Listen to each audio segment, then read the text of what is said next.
My name is Elena Marshall, and I'm about to tell you about the day I discovered my entire life was built on lies. The day an arrogant young woman threw scalding tea in my face and screamed that she was married to my husband. The day I calmly pulled out my phone and said 5 words that changed everything. Darling, you should see this. It was a Tuesday morning in late September when my flight from Tokyo touched down at Heathrow Airport. The massive Airbus had carried me across half the world, and after nearly 14 hours in the air, every bone in my body ached for home. I gathered my briefcase and carry-on, smoothing down my charcoal gray suit as I made my way through the jet bridge. London's autumn air greeted me with that familiar dampness, carrying the scent of rain and diesel, a smell that oddly enough always felt like coming home. I'm 34 years old, and to anyone looking from the outside, I have what most people dream of. I'm the primary shareholder of Meridian Health Systems, holding a 55% controlling stake in one of Britain's most prestigious private hospital networks. My late mother, Dr. Sarah Marshall, built this empire from a single clinic in Manchester, and when she passed 3 years ago from a sudden heart attack, everything fell onto my shoulders. The weight of her legacy, the pressure from the board, the constant battle to maintain standards while managing ruthless competitors, it all rests on me. This trip to Japan had consumed 6 brutal weeks of my life. I'd been personally overseeing negotiations with 3 different medical technology firms, finalizing contracts for cutting-edge diagnostic equipment that would put our flagship hospital years ahead of the competition. This should have been handled by my husband, James Blackwood, who holds the position of Chief Executive Officer at Meridian. But I know James better than anyone. He's charming, he's persuasive, he's brilliant at working a room and making connections. But when it comes to the technical details, when it comes to actually negotiating terms in a language that isn't English, he's completely out of his depth. Because I love him, because I wanted to protect his reputation with the board, I'd agreed to step back from the spotlight. My official title is Director of Strategic Development, but everyone who matters knows the truth. I'm the one doing the real work, clearing the obstacles, making the hard decisions, all so James can shine in front of the shareholders and the press. A sleek silver Mercedes was waiting for me in the executive parking area. As we glided through London's crowded streets toward the city center, I decided I wouldn't go straight home. I wanted to surprise James at the hospital, to see firsthand how things had been running during my absence. More than that, I suppose I wanted to see the look on his face when I walked through the door. I missed him, even though we'd spoken on video calls almost every day.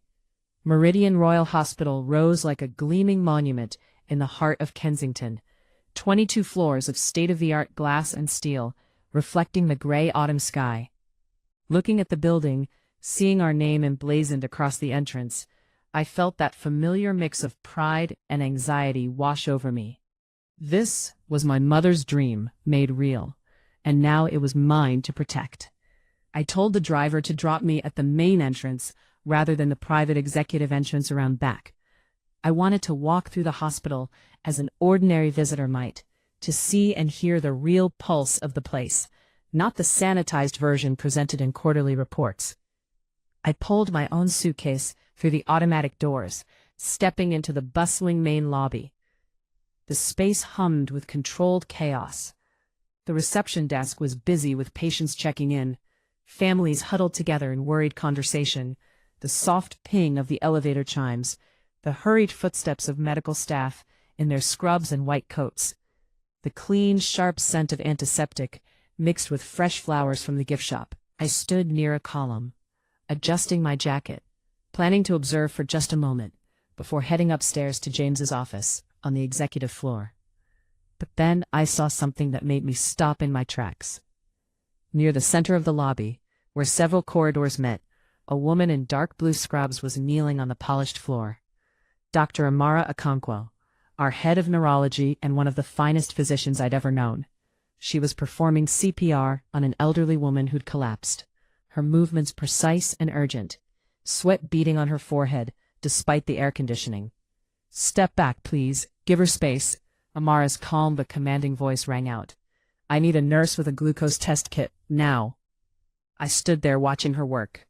This brilliant woman, who'd been my closest friend since our university days at Oxford. Amara had turned down offers from hospitals in 3 different countries to stay at Meridian, not for the money, but because she believed in what we were building. When my mother died, Amara had been the one who held me together. He managed the funeral arrangements while I was drowning in grief, while James was too busy schmoozing with board members to notice I was falling apart. Watching her cradle that patient's head with such focused care, completely absorbed in saving a life, I felt a wave of deep respect wash over me. This was what real medicine looked like. This was what my mother had built this empire to protect. She wore a skin-tight red dress that was wildly inappropriate for a medical facility, cut so short and low that it left almost nothing to the imagination. Pinned to her chest was a staff badge that read Intern Sienna Cross. The target of her rage was Thomas, one of our parking attendants who'd worked at Meridian since before I was born.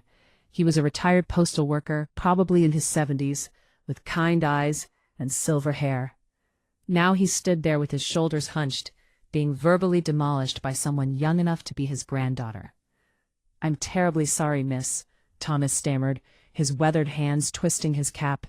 "It's been quite busy this morning with the rain. I haven't had a moment to—" "I don't want to hear your pathetic excuses," Sienna snapped, cutting him off. "Just move it now. God, how does someone like you even keep a job at a hospital like this? You're completely useless."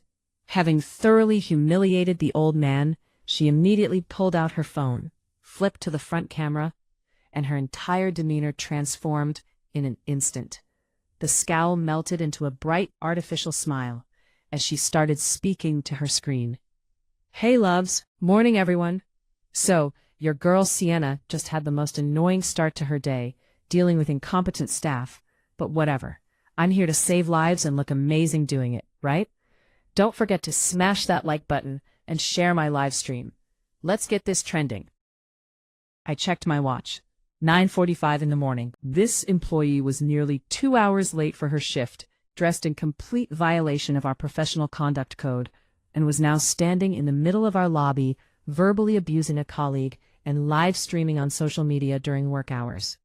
The contrast between these two scenes, Amara on her knees, with her scrub soaked in sweat as she fought to save a life, and this vapid young woman putting on a performance for her followers, was so stark it made my blood boil. Was this the standard James had been maintaining in my absence? Was this the culture my mother and I had worked ourselves to exhaustion to build? I released the handle of my suitcase, took a deep breath to steady myself, and walked directly toward the entrance. I approached Thomas first, gently placing my hand on his shoulder. He flinched, then looked up, his tired eyes widening in recognition. He started to greet me by name, but I quickly pressed a finger to my lips, signaling him to stay quiet. I didn't want my identity revealed yet. I wanted to see exactly how this would play out. Then I turned to face Sienna, who was still absorbed in pouting and posing for her phone. "Excuse me," I said, keeping my voice calm but firm. "This is a hospital, a place where people come for healing and care, not a stage for social media performances. And you certainly don't speak to your colleagues that way, regardless of their position. Furthermore, the working day begins at 8 o'clock. It's now nearly 10. You're extremely late, and you're causing a disturbance." Sienna lowered her phone slowly, her eyes narrowing as she looked me up and down with obvious disdain. I was wearing my simple gray suit, minimal jewelry, and after 14 hours on a plane, I probably looked tired and plain. To this flashy young woman, I must have looked like just another middle-aged woman with nothing better to do than stick her nose in other people's business. "And who the hell are you?" Sienna sneered, her voice dripping with contempt. "Some random patient's relative? This is between me and my employee. If you don't have anything better to do, go sit down somewhere and mind your own business. I'm working here." With that, she raised her phone again and shoved it toward my face, the camera pointed directly at me. "Check this out, everyone," she said in that grating, high-pitched voice. "My morning just got even worse. Some bitter old cow is trying to lecture me about my job. Probably got dumped and is taking it out on young, successful women like me. Poor Sienna, getting harassed even at work. The sheer audacity, The complete lack of respect, it was beyond anything I could have imagined. My original plan had been to give her a simple reprimand and then have HR handle the situation privately. But this level of disrespect couldn't be tolerated. Not in my mother's hospital. "Put the phone down immediately," I said, my voice dropping to a dangerous quiet. "I'm asking you to respect this hospital's regulations and show basic human decency to others. If you continue filming without permission and insulting people, I'll have security remove you from the premises." "Ooh, are you threatening me?" Sienna's eyes went wide with mock surprise. Then she did something I never could have anticipated. She was holding a large cup of what looked like tea. She made a show of turning, as if she'd bumped into me accidentally, but it was completely deliberate. She slammed into me, and the entire cup of hot liquid splashed across the front of my suit. The tea was scalding. I gasped as it soaked through the fabric, the burning sensation spreading across my chest and stomach. The dark liquid spread quickly, dripping onto the floor and my shoes. This suit had been a gift from my mother, given to me on my 30th birthday, just months before she died. Now it was ruined by this calculated, petty act of aggression. Before I could even process what had happened, Sienna burst into the most theatrical crying I'd ever witnessed. Her wails echoed through the lobby, drowning out even the PA system, drawing the attention of everyone within earshot. "Oh my God, what did you do? Why did you push me? You made me spill my tea all over my dress. This is designer, it cost £2,000. You've completely ruined it." She sobbed hysterically while simultaneously checking her phone's live stream, her performance worthy of an acting award. Fake tears streamed down her heavily made-up face, leaving tracks through her foundation. "Everyone, you all saw it. This crazy woman just assaulted a healthcare worker. That's me. My fiancé gave me this dress. It's custom made, and she's destroyed it. How am I supposed to get this stain out?" A murmur rippled through the gathering crowd. People who hadn't seen what actually happened were looking at me with expressions of disapproval and pity. Some even pulled out their own phones to record the scene. Seeing she had the crowd's attention, Sienna pressed her advantage. She stepped closer to me, lowering her voice to a venomous whisper that only I could hear.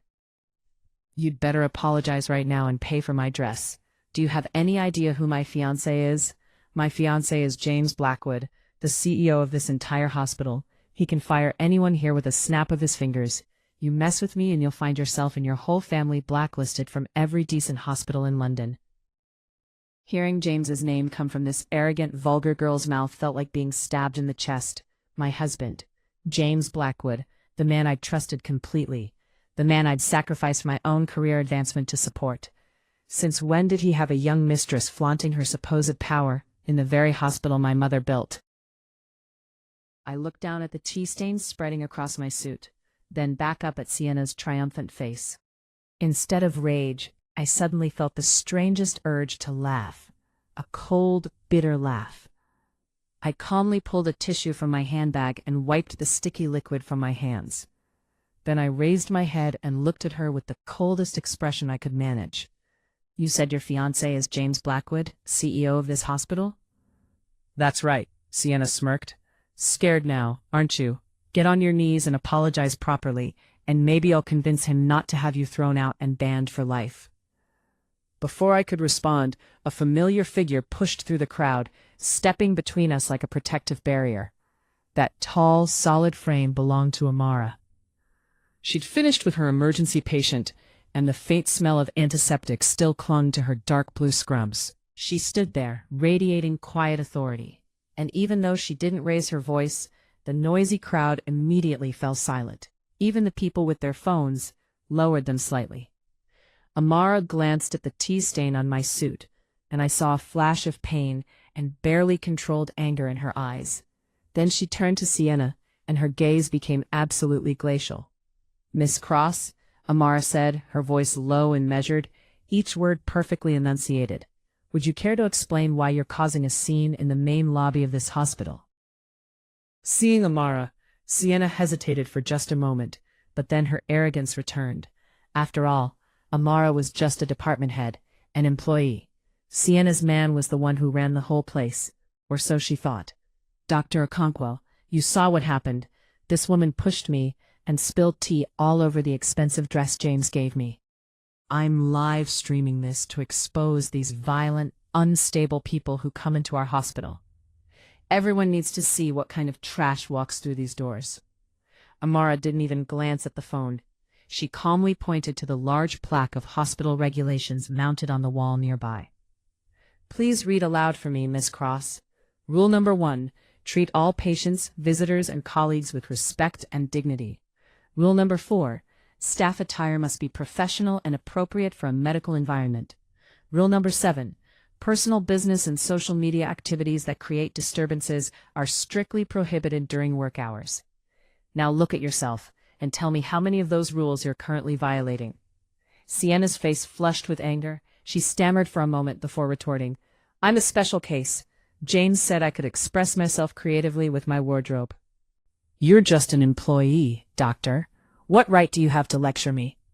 I'm going to tell James to fire you immediately. Standing behind Amara, I heard those words and felt the full weight of the betrayal. So this was how James had been running things in my absence, allowing his mistress to run wild, treating the hospital like her personal playground, disrespecting the dedicated professionals who actually saved lives. If you feel my words, show your support by liking the video and subscribing to the channel. And tell me from which city you belong, so I can see how far a woman's impactful voice can reach. Help me build this community so we can bring more truthful stories for you. Amara let out a short, humorless laugh, which was rare for her normally serious demeanor. A special case, she repeated. You're right about one thing. You are a hired employee, just like me. But I was hired for my medical degree, my decade of specialized training, and my ability to save lives. What exactly were you hired for? Because from where I'm standing, you're cheapening the medical profession, damaging this hospital's reputation, and doing it all for a few likes and comments from strangers on the internet. She took another step towards Sienna, and despite the significant height difference, her presence was so commanding that Sienna instinctively backed away. You claim to be engaged to CEO James Blackwood, Amara continued, her voice cutting like a surgical blade. Let me tell you something about self-respect and class. A woman with even an ounce of either would never stand in a public place bragging about such a sordid arrangement. And she certainly would never speak so rudely to someone like Thomas, who has more integrity in his little finger than you have in your entire body. Amara's words hit their mark. Sienna's face burned with humiliation and rage. The crowd's opinion was clearly shifting. The whispers now were directed at the young woman in the inappropriate dress, not at me. The doctor's absolutely right. Look at how she's dressed. Total gold digger. That poor woman in the gray suit just got hot tea thrown at her for no reason. You can tell she's a decent person. Finding herself increasingly isolated, Sienna resorted to her final trick, the damsel in distress act. She shrieked into her phone, tears streaming down her face, smearing her makeup even more. Everyone, they're ganging up on me. The doctors here protect each other and bully innocent young women. I'm all alone, James. Baby, where are you? Please come save your fiancé. They're trying to destroy me. Amara turned back to me, her expression softening, her eyes filled with years of unspoken concern and friendship. Elena, she said quietly, are you all right? Did the tea burn you? Do you need medical attention? I shook my head, managing a small smile to reassure her, though inside I was a storm of emotions. I'm fine, Amara. Thank you for standing up for me. You didn't have to do that. She started to say something else, probably to call security, but I gently placed my hand on her arm, stopping her. Don't, I whispered. This is personal business now. I want to see exactly who my devoted husband chooses to defend in this situation. I looked directly at Sienna, who was still wailing James's name dramatically. You want to call James? Fine, I'll help you. Let's see how this little performance ends, shall we? I calmly pulled my phone from my handbag. The screen showed 10:30 in the morning. According to the detailed schedule my executive assistant had sent me before I left Tokyo, James was currently in an extremely important meeting with representatives from the National Health Service and potential investors from Dubai in the VIP boardroom on the executive floor. He always obsessed over these meetings, desperate to appear as a visionary, principled leader to anyone who mattered. I scrolled through my contacts until I found the name My Love, a label that once brought me comfort, but now made my stomach turn. I pressed the call button. It rang for what felt like an eternity. He was probably in the middle of some grand presentation about medical ethics and strategic vision, concepts he'd learned by parroting my words and my mother's philosophy. Finally, he answered. James's voice came through as a hushed whisper, but he still tried to maintain his usual fake warmth. Darling, it's you. I'm actually in quite an important meeting with the NHS representatives and our Dubai partners. It's rather intense at the moment. Did you land safely? Why didn't you tell me you were coming back today? I would have arranged to pick you up from the airport. I didn't answer his hollow questions. Instead, I calmly switched the call to speakerphone and turned the volume to maximum. The lobby fell completely silent, everyone straining to listen, including Sienna, who had stopped her theatrical crying. "You're in a meeting?" I asked, my voice cold and sharp as winter ice. "Yes, darling. Quite an important one, actually. I really can't step away right now. Take a bath, get some sleep. I'll be home early tonight to make it up to you. I promise." James continued his performance as the caring, devoted husband. I cut him off sharply. "You don't need to come home. You need to come down to the main lobby right now." "What? The lobby? Whatever for? Darling, I told you I'm extremely busy." "Get down here immediately," I shouted, my carefully maintained composure finally cracking. All the pent-up anger and betrayal exploded out of me. "Get down here right now and see your fiancée, the one who just threw scalding tea in my face. Come see her insulting Dr. Okonkwo and threatening to have me thrown out of the hospital my mother built with her own hands." The other end of the line went completely, utterly silent. I could picture James's face draining of all color, his mouth opening and closing like a fish out of water. He must have been so flustered that he accidentally activated his own speakerphone, because suddenly I could hear the shuffle of papers and confused murmurs from other people in the boardroom. My furious voice had just been broadcast to every NHS official and investor in that meeting. The sound of a chair scraping loudly came through the phone, followed by James's stuttering, incoherent voice. "Elena, what are you talking about? You're at the hospital? What fiancé? Darling, please calm down." At the same moment, Sienna, standing across from me, began to turn visibly pale. She recognized that voice on the phone. It was definitely her James, the man who whispered sweet promises to her every night. But why was this powerful man speaking to this plain-looking woman with such obvious fear? And why did he call her darling? "You have 3 minutes," I said, each word falling like a death sentence.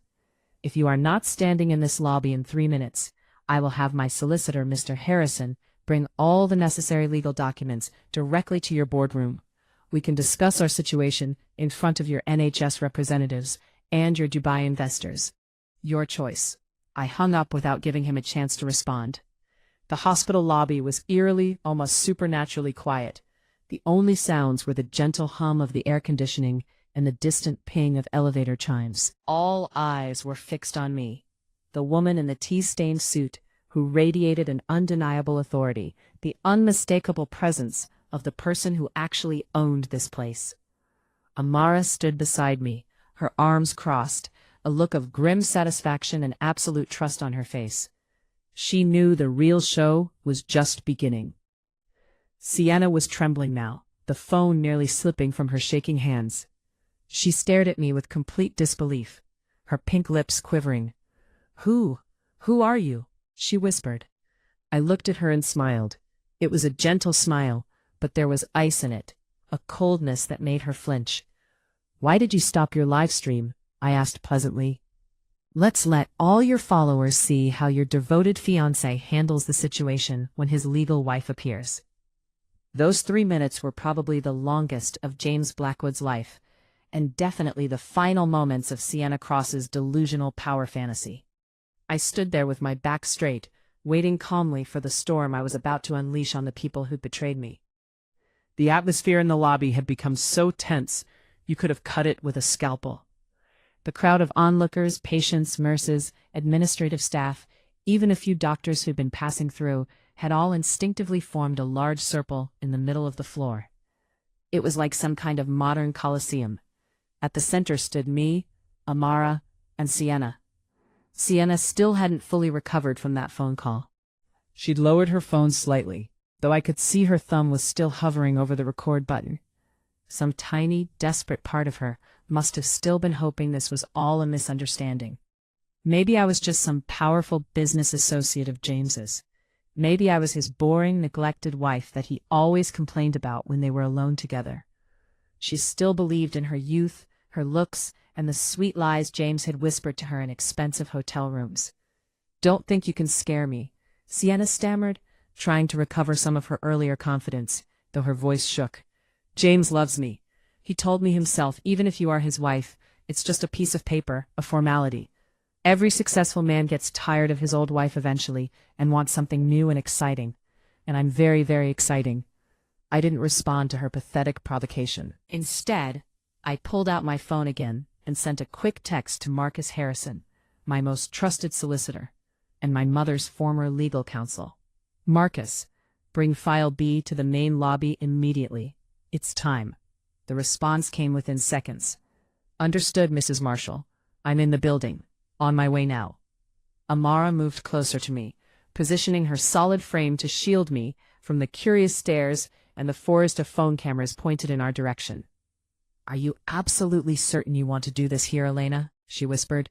"It could damage the hospital's reputation. The press will have a field day with this." I looked up at her, my gaze unwavering. "A cancer has to be cut out completely, Amara, even if it hurts, especially if it hurts. If I try to preserve some fake sense of dignity and deal with this quietly, the hospital my mother poured her heart and soul into will continue to rot from the inside. Real reputation is built on integrity and transparency, not on covering up lies and protecting abusers." Amara nodded slowly, her eyes showing complete understanding and agreement. "I'm with you, Elena. Whatever happens, I'm standing right here." Her simple words were like a small flame warming my frozen heart. For 15 years since we first met as nervous freshers at Oxford, she'd been there, quiet and constant, never asking for anything in return. Meanwhile, on Sienna's live stream, the comments section had exploded. The tide of public opinion was turning dramatically. "She sounds like she actually owns the place. Oh my God, I think the real wife just showed up. This intern is about to get absolutely destroyed. This is better than any reality show, waiting for the CEO to arrive. That young girl is delusional if she thinks she's going to win this." Sienna glanced at the comments flooding her screen, and her face grew even paler, but she still tried to rally, addressing her camera with false confidence. "Don't believe her lies, everyone. She's just a really good actress, trying to manipulate the situation. Just wait until James gets here. He'll sort this out. He'll protect me." The sound of the executive elevator's distinctive chime cut through the tension like a knife. Everyone's heads turned in unison toward the private elevator bank. The polished steel doors slid open with a soft whoosh. James burst out like a man fleeing a building on fire. His expensive Tom Ford suit was rumpled, his tie askew, his normally perfectly styled hair disheveled, his forehead glistening with sweat. He was breathing heavily, as if he'd just run a marathon, completely stripped of the polished, controlled image he usually projected. He saw the chaotic scene before him, and his eyes darted around frantically, like a trapped animal looking for an escape route. They landed on Sienna first, standing there in her ridiculously inappropriate red dress, with her makeup-streaked face. He froze for just a fraction of a second, and I saw the panic in his eyes. But then his gaze shifted and met mine. I stood there with my arms crossed, looking at him as if he were some fascinating but ultimately disgusting specimen under a microscope. Next to me stood Amara, regarding him with unconcealed contempt and disappointment. James knew in that instant that his carefully constructed world was about to collapse. Seeing James, Sienna immediately latched onto him like a drowning person grabbing a life preserver.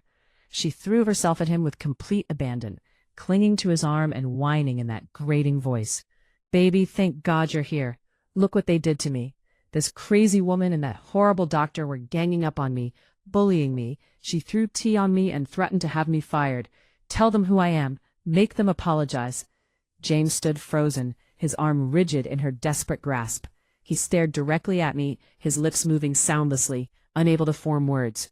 Pure fear was written across his features. He knew better than anyone that the woman standing before him wasn't just his wife. I was the chairwoman, the majority shareholder, the one who held his CEO title, his salary, his reputation, his entire future in the palm of my hand. "James," I said, my lips curling into a smile that I knew looked absolutely terrifying. "What's wrong, darling? Your beloved fiancé is crying for help. Aren't you going to do something? Isn't that what men do? Protect the women they love?" Sienna, sensing James's strange hesitation and growing confused by his lack of immediate action, shook his arm harder.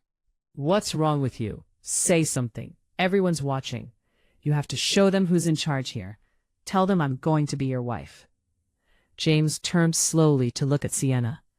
The look in his eyes was no longer adoration or even lust. It was pure, unadulterated hatred. He realized in that moment that this stupid, arrogant girl had just lit the fuse on a bomb that would obliterate everything he'd worked for, everything he'd manipulated and schemed to obtain. And then it happened. The sound echoed through the marble lobby like a gunshot. James swung his arm and delivered a vicious, open-handed slap across Sienna's face. The force of the blow sent her staggering backward. She tripped over her own high heels and fell hard onto the polished floor. Her phone flew from her hand, skittering across the tile, the live stream still running, capturing every moment. Sienna clutched her reddening cheek, where the clear imprint of 5 fingers was already forming in angry red welts. She looked up at James with wide, disbelieving eyes, unable to process what had just happened. The man who just last night had promised her a wedding in the Maldives and a penthouse in Mayfair was now striking her in front of hundreds of witnesses. "Shut your mouth," James screamed, his voice cracking with a mixture of terror and rage. "What the hell are you talking about? Calling yourself my fiancé? I don't know you. You're clearly mentally unstable. Stop spreading these insane lies." The entire lobby gasped collectively. The reversal was shocking, brutal, and utterly pathetic to witness. James turned back to me, his aggressive demeanor vanishing instantly, replaced by a groveling, desperate expression that made my skin crawl. He actually clasped his hands together in a begging gesture, his voice shaking pitifully. "Elena, darling, please let me explain. I honestly have absolutely no idea who this woman is. She must be some obsessed fan, or some delusional person trying to get attention or extort money. Please, you have to believe me. You're my wife, my only wife.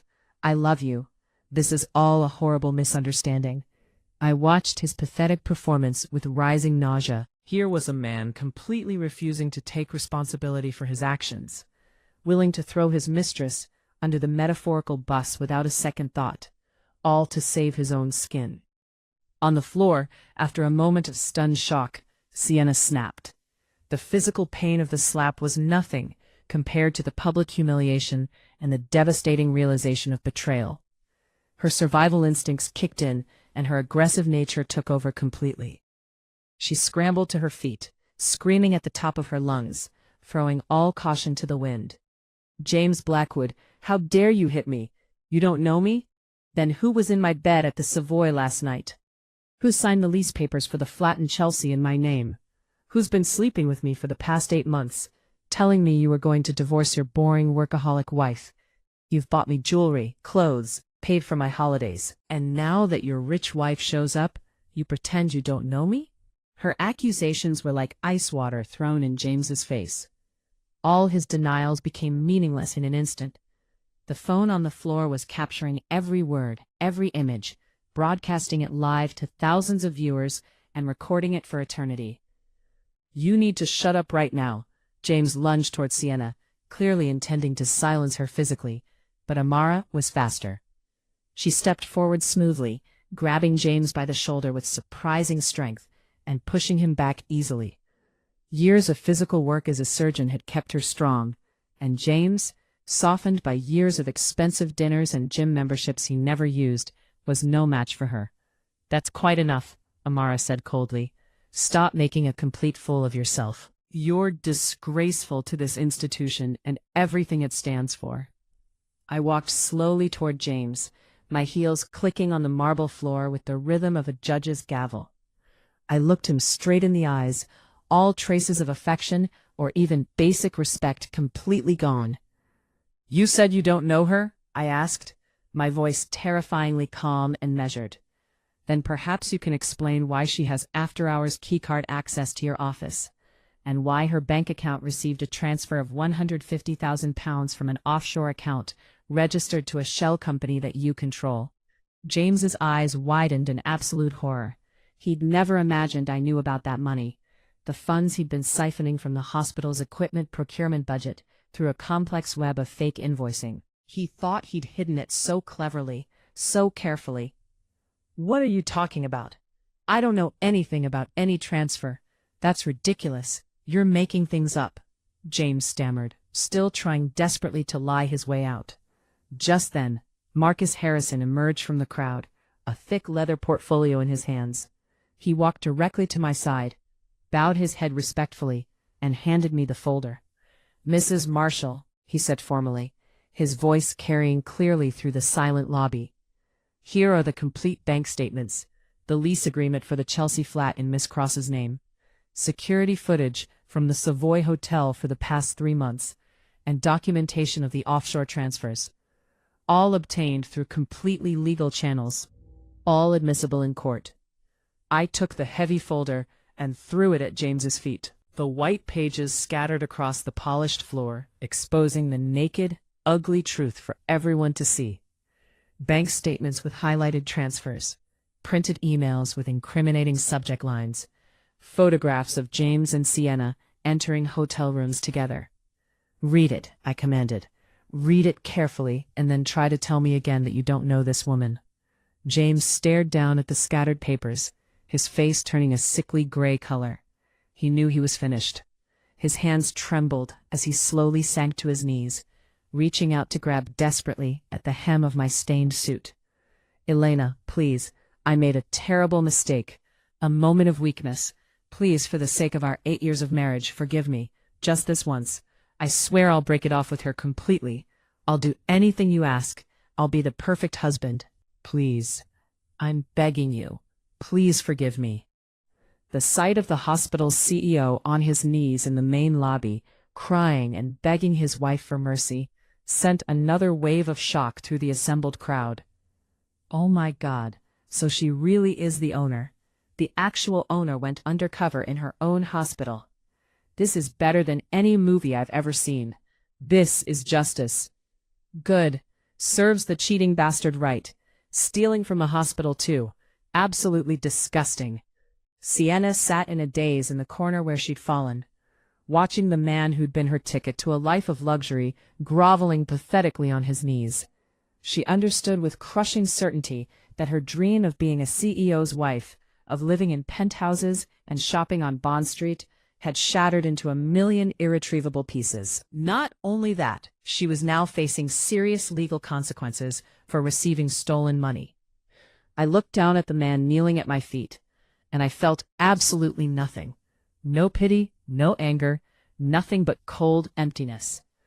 "Our 8 years of marriage," I repeated, my voice flat and emotionless. "When you were stealing money meant to buy life-saving equipment, so you could impress your mistress with expensive gifts, did you think about our marriage then? When you gave her security access to parade through this building like she owned it, insulting staff and making a mockery of everything my mother built. Did you think about our marriage then?" I pulled my leg away from his grasping hands and turned to face the crowd of employees and patients who had witnessed everything. In a loud, clear, authoritative voice, I made my declaration. "I am Elena Marshall, Chairwoman of the Board of Meridian Health Systems. I am announcing that effective immediately, Mr. James Blackwood is terminated from his position as Chief Executive Officer for gross ethical violations, financial misconduct, and embezzlement. All executive decisions made by him are subject to immediate review. Security, please escort this man from the building." My announcement fell like a sledgehammer, shattering the last vestiges of James Blackwood's dignity and power. The lobby erupted in a mixture of gasps, murmurs, and then Gradually, scattered applause. I saw looks of triumph on the faces of nurses and junior staff who James had bullied and belittled over the years. I saw relief on the faces of honest doctors who'd been forced to watch him squander resources. However, James wasn't ready to surrender completely. The survival instincts of a cornered animal kicked in hard. He struggled to his feet, trying desperately to brush the dust and humiliation from his expensive suit, attempting to reclaim some shred of his former authority. "Elena, you can't do this to me," James said, his voice taking on a tone of false victimhood. "You can't just use some questionable bank statements to accuse me of embezzlement in front of everyone. That money was an investment, a business opportunity for expanding our services. The paperwork just hasn't been finalized yet. You're completely misunderstanding the situation." He turned to address the crowd directly, raising his hands as if taking a sacred oath. "Everyone, please listen to me. I am CEO James Blackwood. I have dedicated the last 5 years of my life to making Meridian one of the finest hospitals in Britain. I would never, ever do anything to harm this institution or its patients. This is clearly a conspiracy, a setup designed to remove me from my position. Don't believe these lies." I watched his clumsy, desperate performance in silence. A pathetic excuse concocted on the spot, hoping people would be too confused or too polite to challenge him. I didn't need to say a word. Someone else was ready to dismantle his lies with surgical precision. "An investment opportunity," Amara's calm, steel-edged voice cut through James's speech. She walked forward, holding a tablet displaying real-time hospital inventory data and financial records. She stood opposite James, and even though she was slightly shorter, her presence completely dominated his. She held up the tablet so everyone nearby could see the screen. "Mr. Blackwood, you claim you are making legitimate business investments, but our asset management system tells quite a different story.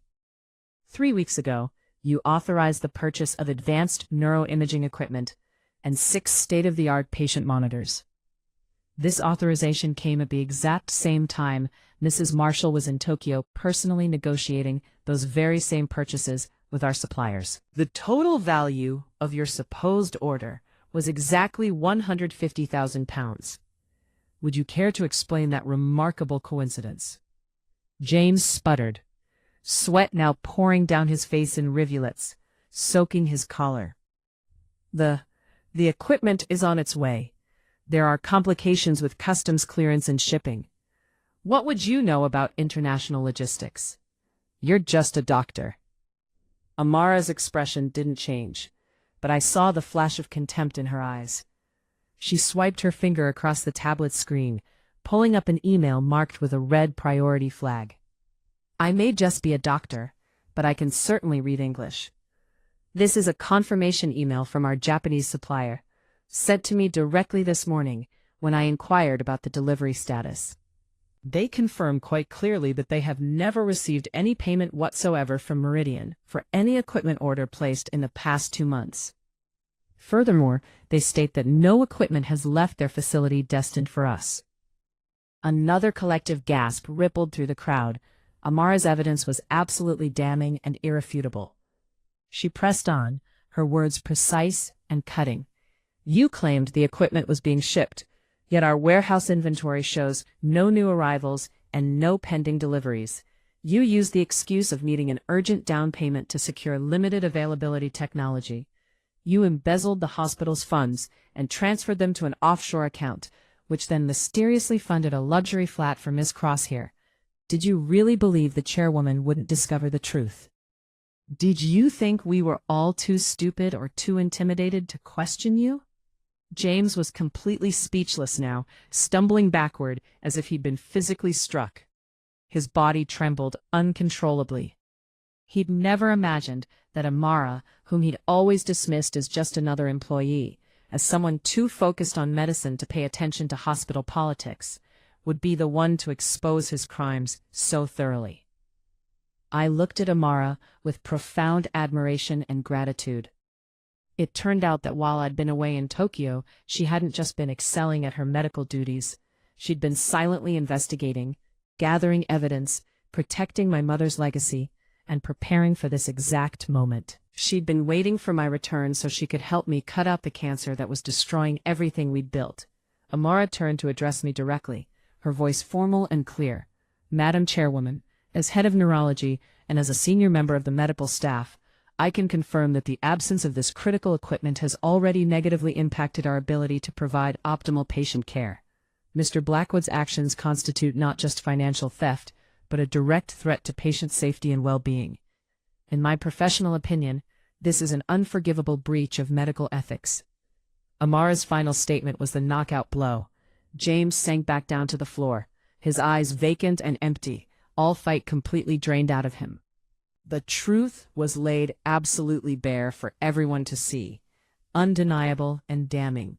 The lobby now felt less like a hospital and more like a courtroom where justice had just been served. I knew this was the critical moment to restore proper order and reassert the authority and values my mother had instilled in this institution. I stepped up onto the small raised platform near the reception desk and took the microphone from a nervous-looking receptionist. "To all staff members, patients, and visitors present here today," I said, my voice echoing clearly through the large space, reaching every corner. "What has transpired here this morning is a source of profound shame for Meridian Hospital. On behalf of the Board of Directors, I offer my sincerest and most heartfelt apologies that you have been subjected to this disgraceful scene." I paused, looking out at the sea of faces, seeing everything from shock to approval to relief. However, we cannot and will not allow the actions of one corrupt individual to discredit the tireless efforts and dedication of the hundreds of outstanding medical professionals who save lives in this building every single day. To stabilize our operations and ensure continuity of excellent patient care, I will now make the following executive decisions. The room held its collective breath, waiting.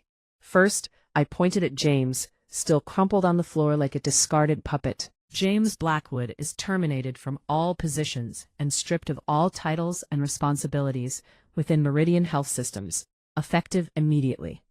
Our legal department will cooperate fully with law enforcement and prosecutors to investigate the full extent of his financial crimes.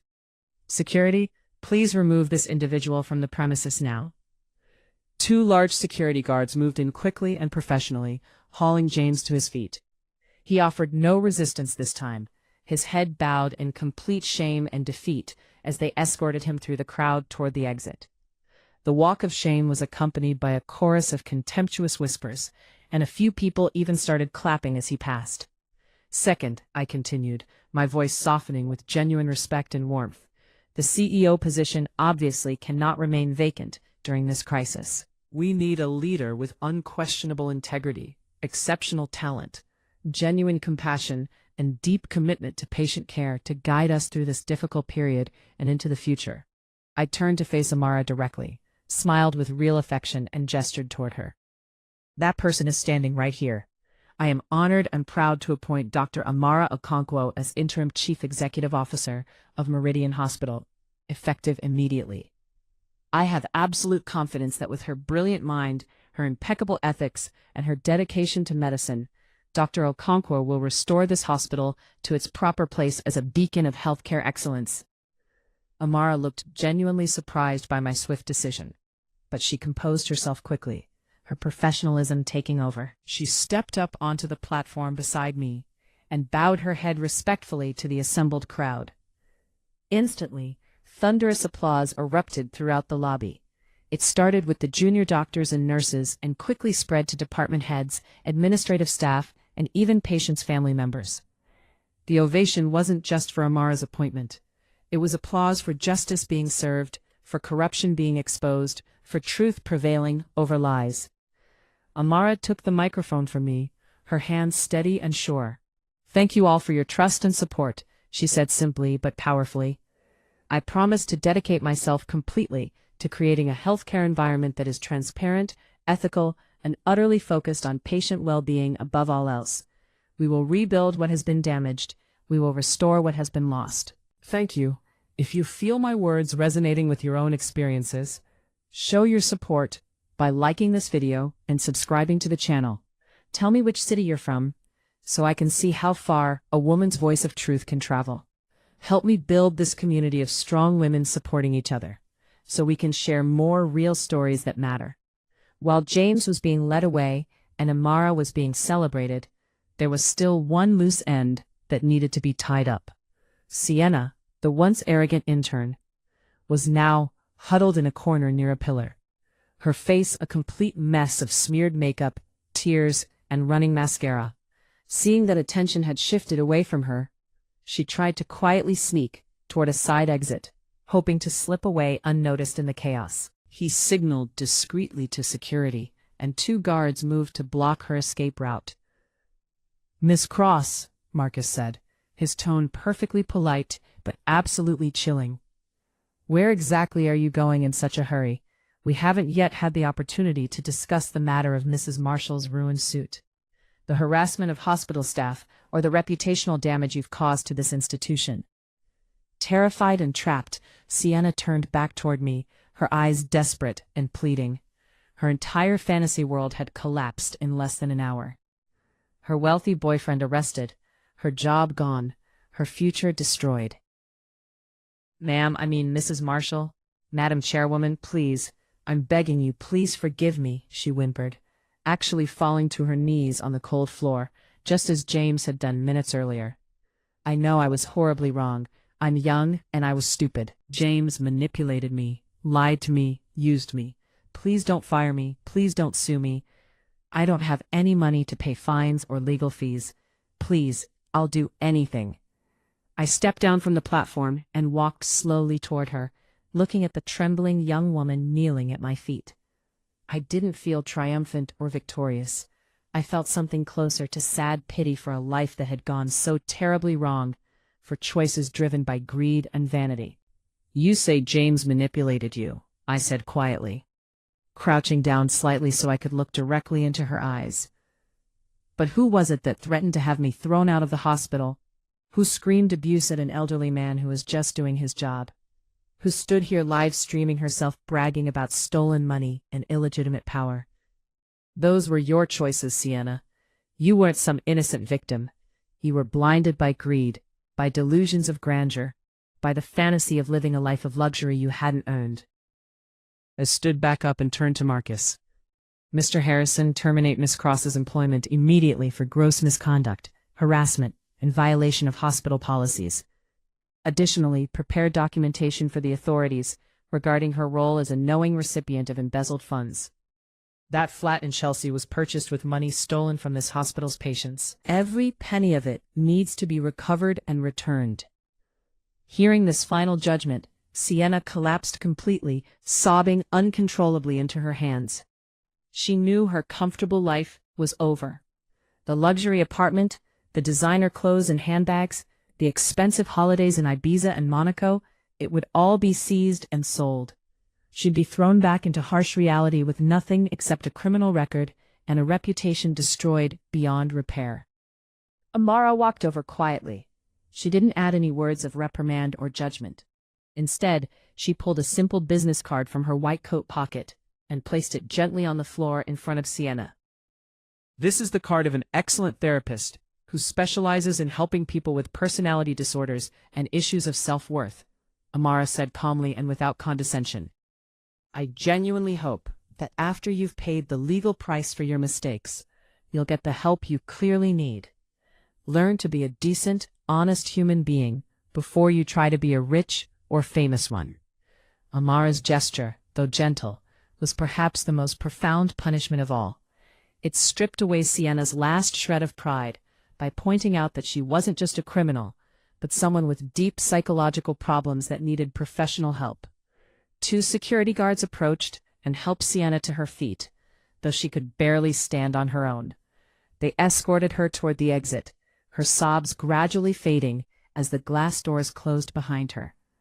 The lobby slowly began to return to normal operations. Doctors and nurses drifted back to their duties.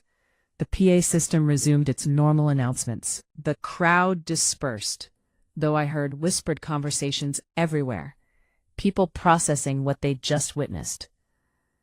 I leaned heavily against the reception desk, suddenly feeling a wave of absolute exhaustion crash over me. The adrenaline that had been sustaining me completely drained away, leaving behind a deep, bone-weary fatigue. I'd endured a 14-hour flight, discovered my husband's betrayal, and fought a tense public confrontation. I'd won the battle decisively, but my heart felt hollow and empty. What was this victory really worth when the man I'd once loved with all my heart had been revealed as such a monster? The family I'd fought so hard to build and protect was now officially shattered beyond repair. Amara approached me, carrying an opened bottle of water. She said nothing at first, just handed it to me and positioned herself to shield my face from the harsh afternoon sunlight streaming through the tall windows. "Drink some water, Elena," she said softly, her voice full of concern. "You did brilliantly today. You were strong and brave and absolutely right. Your mother would be incredibly proud of you." I took a small sip. The cool water soothed my dry throat and seemed to wash away some of the bitterness coating my soul.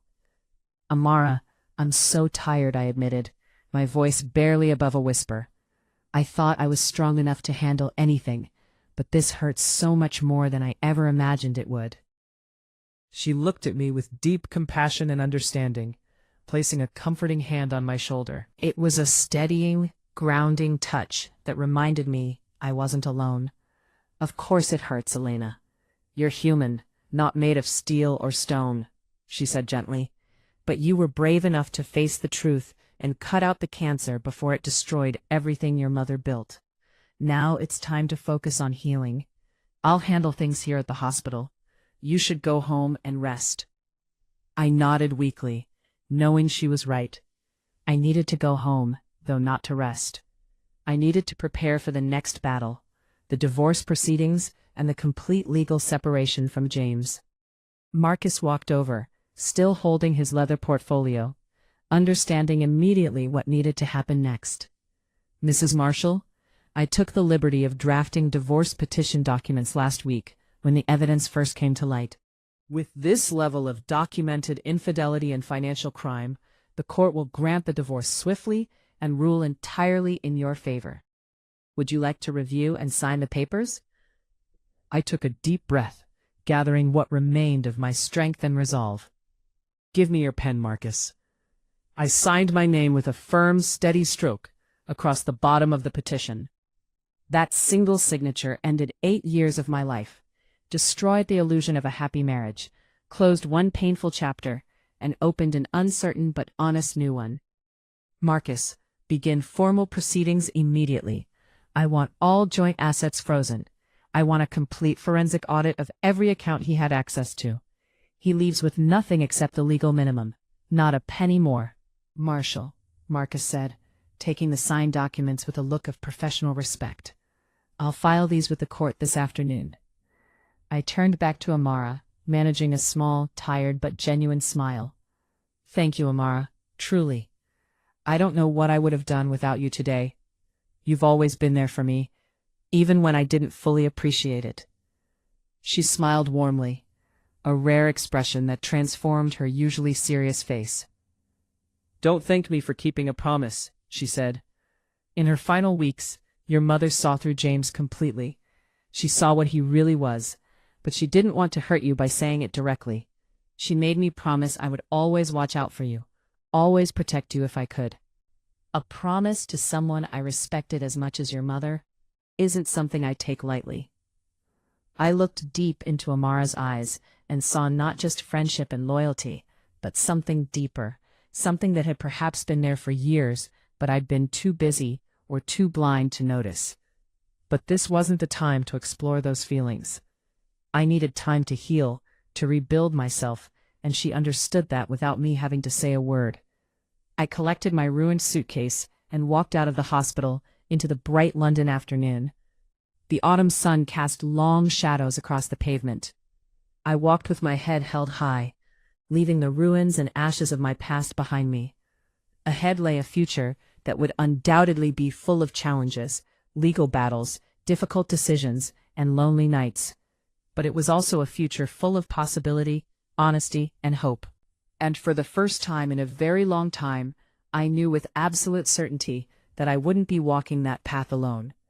The relative peace that followed the storm in the hospital lobby turned out to be merely the calm before an even bigger tsunami. I'd barely arrived home, hadn't even had the chance to collapse onto my bed or change out of my tea-stained suit, when my phone started buzzing incessantly with notifications. It wasn't just one or two calls, but an absolute flood of news alerts, social media notifications, and text messages. I opened my phone to find a barrage of sensational headlines and maliciously edited photos spreading like wildfire across every platform imaginable. Healthcare heiress assaults young employee in jealous rage. The real story: cheating wife and doctor lover frame innocent husband. Drama at Meridian: CEO overthrown in brutal corporate coup. Power-hungry wife destroys husband's career over minor indiscretion. Someone had downloaded Sienna's entire livestream and expertly edited it with professional skill. They'd carefully cut out all the parts where she berated Thomas the valet, where she bragged arrogantly, where she acted entitled and abusive. They'd kept only the clips that made me look cold and aggressive. Footage of Amara standing protectively beside me that they captioned as proof of affair, and the heartbreaking image of James on his knees begging. The edited video was accompanied by thousands of vitriolic comments, clearly coordinated and posted by professional trolls hired specifically for this purpose. Look at that wife's face. Absolutely heartless. She probably bullies him at home constantly. I heard she's been having an affair with that doctor for years. This was just her excuse to get rid of her husband and take everything. Poor James, trapped in a marriage with a controlling monster. No wonder he sought comfort elsewhere. Rich women are all the same. They think they can destroy anyone who doesn't worship them. I dropped my phone on the sofa, feeling a chill run down my spine, despite the warmth of the house. I'd underestimated James's capacity for depravity and vindictiveness. Knowing he couldn't win based on facts and evidence, he'd resorted to the most cowardly tactic possible: manipulating public opinion through lies and manufactured outrage. He wanted to drag me down into the mud with him, to twist the narrative so thoroughly that I became the villain in his tragic story. The doorbell rang, startling me out of my dark thoughts. It was Marcus, arriving with his ever-present briefcase and a grim expression that told me the situation was even worse than I thought. "Mrs. Marshall, the situation on social media is deteriorating rapidly," he reported without preamble, as I let him in. "Our IT security team has traced the smear campaign back to a black hat PR firm known for exactly this kind of character assassination. They're using thousands of bot accounts and paid trolls to attack the hospital's official pages, your personal profiles, and they're even targeting Dr. Okonkwo now." He pulled out his tablet and showed me the analytics. The fake news articles had been shared tens of thousands of times in just a few hours. The bot accounts were posting identical comments across dozens of platforms, creating an artificial consensus that I was the villain. "The funds for this campaign," Marcus continued, "were wired from an anonymous cryptocurrency account, but our forensic analysts are confident it's the last of the hidden money James managed to access before we froze his accounts. He's spending everything he has left on destroying your reputation." I sank onto the sofa, pressing my fingers against my throbbing temples, trying to think clearly through the exhaustion and stress. "What does he think this will accomplish?" I asked, though I already knew the answer.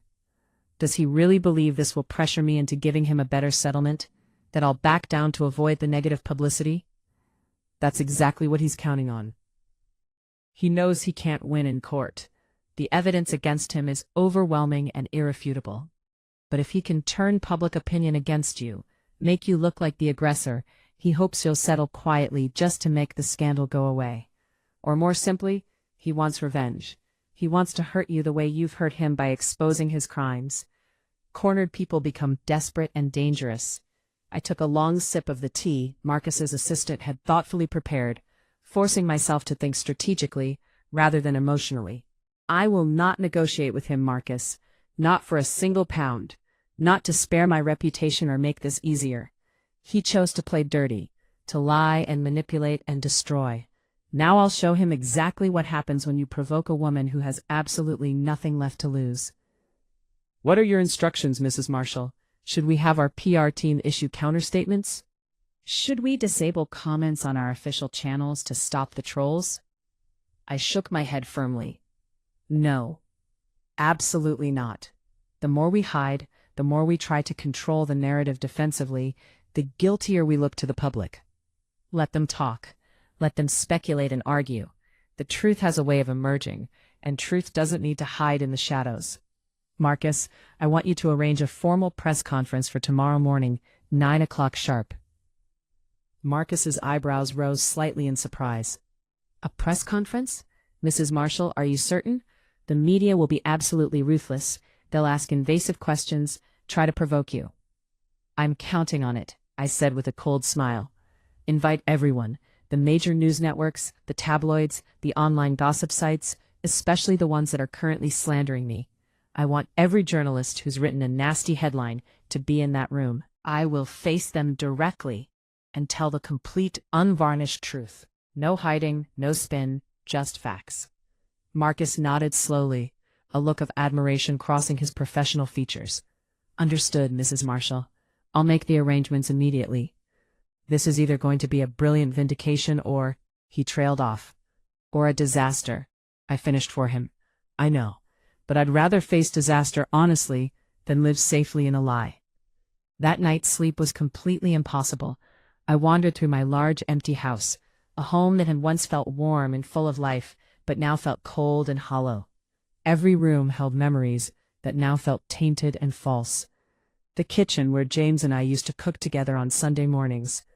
The study where we'd planned our future. The bedroom we'd shared for 8 years. I found myself standing in the doorway of what would have been a nursery, a room we'd prepared but never filled. James had always said he wanted to wait until his career was more established, until the timing was perfect. Now I understood. He'd never wanted children with me. He'd been biding his time, looking for an escape, keeping his options open. I made a silent vow to myself, standing there in that empty room. I would be strong, not just for myself, but for my mother's memory, for all the employees who depended on Meridian, for every woman who'd ever been betrayed and told to stay quiet to avoid making a scene. I would not fall. I would not break. I would face this storm head-on.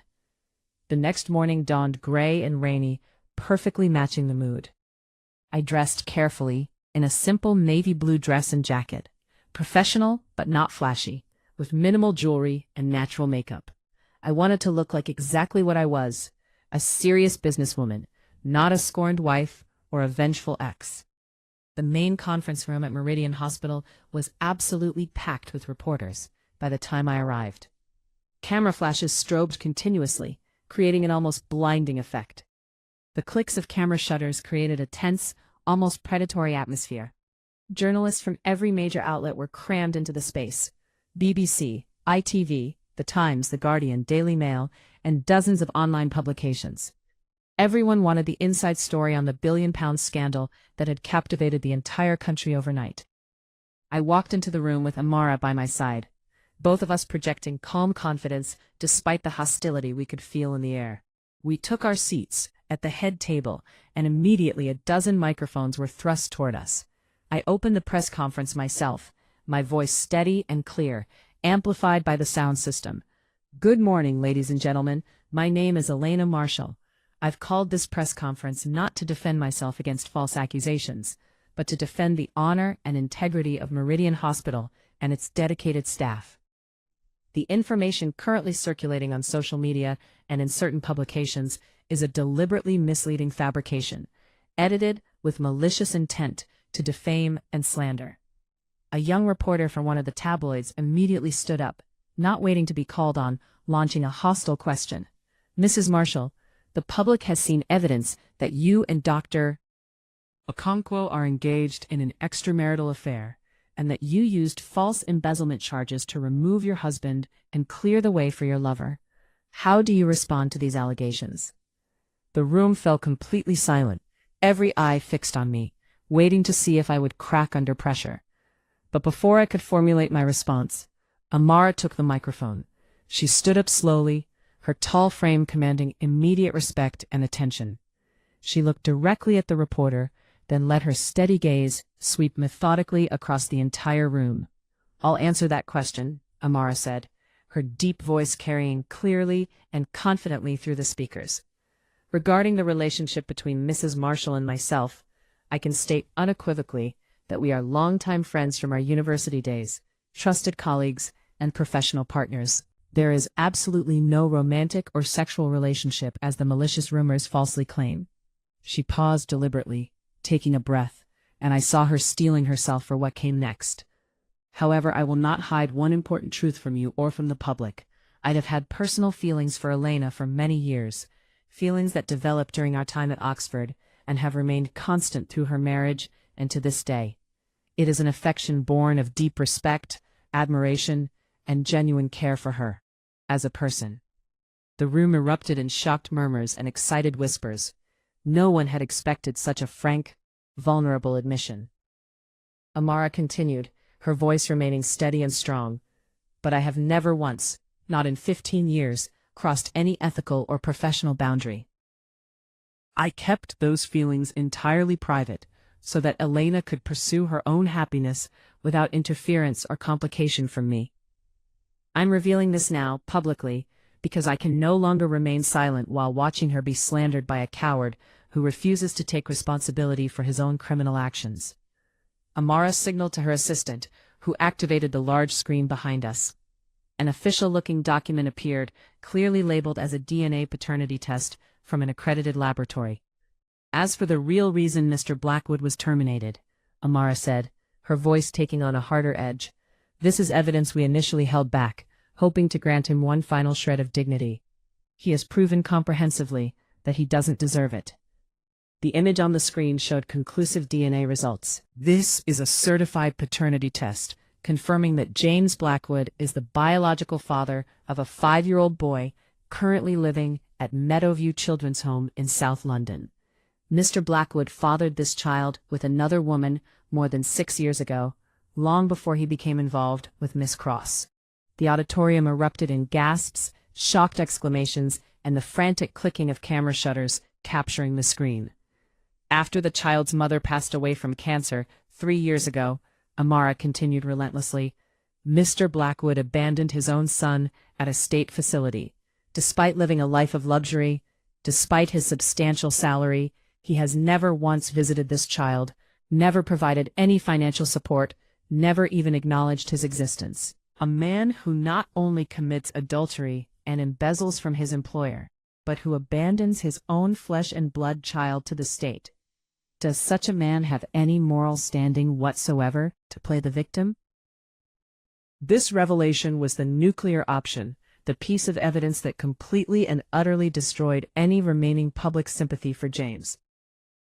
The image of the dignified CEO being wronged by his cruel wife evaporated instantly, replaced by the portrait of a man so morally bankrupt he'd abandoned his own child. The press conference erupted into chaos. Reporters shouted questions over each other. Cameras flashed frantically. The narrative had shifted completely and irreversibly. I took the microphone back from Amara, looking out at the sea of journalists with calm determination. The evidence of embezzlement, the documentation of the affair, the financial records, all of it has been turned over to the Metropolitan Police and the Crown Prosecution Service. This isn't a personal vendetta. This is about accountability, about protecting an institution that serves thousands of patients, about ensuring that positions of power aren't abused for personal gain. The press conference continued for another hour, with Amara and me answering every question thrown at us, with facts, documentation, and unwavering honesty. By the time we concluded, the mood in the room had shifted dramatically. The hostile reporters had become sympathetic. The skeptical questions had become supportive. The subsequent news coverage was a complete reversal of the previous day's smear campaign. Headlines now read, Healthcare heiress exposes husband's double life. Meridian CEO abandons secret child while living in luxury. The real victim, Elena Marshall's courage and face of betrayal. Social media, so quick to condemn me the day before, now flooded with messages of support and admiration. The bot accounts went silent as James's money ran out. Real people, real women especially, began sharing their own stories of betrayal and finding the strength to fight back. After the press conference, James found himself completely abandoned and ostracized. Friends who'd fawned over him for years suddenly refused his calls. The money he'd managed to hide was gone, spent on the failed smear campaign and mounting legal fees as criminal charges piled up. Desperate, broke, and facing prison, James remembered all the expensive gifts he'd lavished on Sienna during their affair. The furniture in the Chelsea flat, the jewelry, the designer clothes. He decided in his delusional, desperate mind that those things were rightfully his, that he could sell them to pay for a better lawyer. He showed up at Sienna's flat late one evening, drunk and furious, pounding on the door so hard the neighbors came out to see what was happening. When Sienna opened the door, her expression wasn't one of sympathy or longing. It was pure contempt. She, too, was facing financial ruin, unemployment, and potential criminal charges. "What the hell are you doing here?" she sneered at him. "Give me back the jewelry and the electronics I bought you," James slurred, pushing his way into the apartment. "That was my money. You have to give it back so I can pay my legal fees." "Your money?" Sienna laughed mockingly, a harsh, bitter sound. "That was stolen money, evidence in a criminal case. Did you think I was stupid enough to keep it all and end up in prison with you? I sold everything weeks ago to pay my own fines and lawyers." Hearing this, something inside James snapped completely. He lunged at Sienna, but this time she fought back viciously. She clawed at his face, drawing blood, bit his arm hard enough to leave marks, fighting like a cornered animal with nothing left to lose. "You pathetic loser," she screamed. "You dare lay hands on me again? I'll kill you." A vicious, ugly brawl ensued, the two of them wrestling and fighting among overturned furniture and broken glass. The sounds of crashing and shouting filled the hallway, and multiple neighbors called the police. When the Metropolitan Police arrived 10 minutes later, they found an absolutely pathetic scene. James and Sienna, both with torn clothes, scratched faces, and bruises forming, were still grappling on the floor, surrounded by debris. They were both arrested immediately for assault and disturbing the peace. The next morning, photos of James in handcuffs, his face swollen and scratched, sitting in the back of a police van next to a disheveled Sienna, appeared on the front page of every tabloid, with headlines like, "Bitter End, Disgraced CEO and Mistress Brawl Over Stolen Fortune." From boardroom to brawl, the complete downfall of James Blackwood. Reading the news over breakfast, I felt no satisfaction, no sense of victory or vindication. I felt only a profound sadness for lives destroyed by greed, vanity, and moral bankruptcy.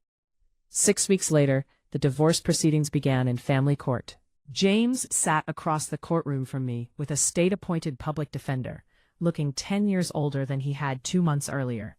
His hair had gone gray at the temples, his expensive suits replaced by ill-fitting off-the-rack clothing, his confident posture replaced by a defeated slump. The judge reviewed the mountain of irrefutable evidence against him with barely concealed disgust. James pleaded guilty to everything, knowing any other course was completely hopeless. When the judge granted me sole custody of all assets, dissolved the marriage completely, and ordered James to begin repaying the embezzled funds, he finally broke down completely, sobbing into his hands, perhaps the last shred of his humanity finally surfacing. As he was being led from the courtroom to face his criminal trial, he passed close by me and whispered, barely audible, "I'm sorry, Elena. I'm truly sorry for everything." I didn't respond. I didn't even acknowledge that I'd heard him. An apology at this point was completely meaningless. Far too little, and far too late. I turned and walked toward the sunlit doors of the courthouse, where Amara was waiting for me outside with a warm, proud smile on her face. The sky over London was a brilliant, clear blue, the kind of perfect autumn day that promised new beginnings and fresh starts. In the aftermath of the divorce, I poured absolutely all my energy into rebuilding and transforming Meridian. With Amara by my side as CEO, we systematically purged every trace of corruption James had left behind, reformed the hospital's policies and culture, and revitalized our core mission of patient-centered care. Meridian didn't just recover from the scandal. It thrived and flourished, becoming recognized internationally as a beacon of medical excellence, ethical leadership, and innovative care. We established a foundation in my mother's name to provide free treatment for children whose families couldn't afford it. We created a scholarship program for young women pursuing careers in medicine and healthcare administration. James was eventually sentenced to 12 years in federal prison for embezzlement, fraud, and tax evasion. The abandoned child he'd fathered was adopted by a loving family who actually wanted him. Sienna, I heard through the grapevine, ended up working at a small pharmacy in a town outside Bristol. Her dreams of fame and luxury reduced to counting pills and scanning prescriptions. Her social media accounts, once boasting hundreds of thousands of followers, had been deleted in shame. 18 months after that terrible day in the hospital lobby, on a cool spring evening, Amara took me to dinner at an elegant restaurant overlooking the Thames. After the meal, as we sat watching the lights reflecting off the water, she slid a small, beautifully wrapped box across the table toward me. Inside wasn't a diamond ring or any traditional symbol. It was an exquisitely crafted crystal model of a human brain, detailed and beautiful. Elena, Amara began, her voice filled with an emotion that had been building for 16 years. I'm a neurologist. I've spent my entire professional life studying the brain, understanding how we think and feel and make decisions. But the one mind I've never fully understood, the one I've never stopped being fascinated by, is yours. She gestured to the crystal brain. This represents my feelings for you, transparent, constant, based on genuine admiration and respect. I know you've been deeply hurt. I know your heart and your trust need time to heal. But I'm asking if you would let me be part of that healing process. If you'd give me the chance to show you what real, honest partnership looks like. Tears of genuine happiness, the first joyful tears I'd shed in years, streamed down my face. I looked from the crystal brain to the woman sitting across from me, the brilliant girl from Oxford who'd become an exceptional doctor, the friend who'd stood by me through the darkest time of my life. Yes, Amara, I whispered, smiling through my tears. Yes, but you have to promise me something. Promise this is for life, not just until something better comes along. I promise, she said solemnly, reaching across the table to take my hand. For life. 4 years later, we stood side by side, cutting the ribbon at the grand opening of the new Sarah Marshall Center for Pediatric Neurology, a state-of-the-art wing we built together, combining my business acumen with her medical vision. Later that afternoon, our family, me, Amara, and the young boy we were in the process of adopting, a bright 8-year-old who'd been in foster care, were strolling through the hospital gardens, enjoying the sunshine and watching him chase butterflies across the lawn. As we passed near the main entrance, I saw him. A middle-aged man in shabby, worn clothing stood across the street near the bus stop, his hair completely white now, his face lined with hardship and regret. It was James, released early from prison for good behavior, with absolutely nothing and no one waiting for him. He just stood there on the pavement, watching us with an expression of such profound regret and loss that it was almost painful to witness. Amara squeezed my hand gently. Do you want to speak to him? Offer any kind of closure? I watched James for a long moment, this man who'd once been my whole world, now reduced to a shell, a cautionary tale. But I felt no anger anymore, no bitterness or desire for revenge. Those toxic emotions had been replaced by something much more powerful. Peace. No, I said softly but firmly, turning back to watch our son playing happily in the garden. The past is the past. Dwelling on it, even to gloat or offer forgiveness, would only disturb the beautiful peace we've worked so hard to build. I think someone wants ice cream for dinner.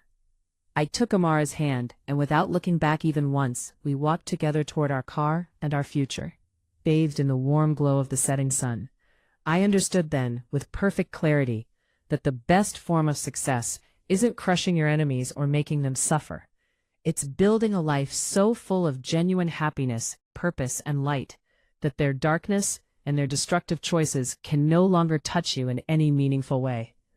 And I, Elena Marshall, had done exactly that.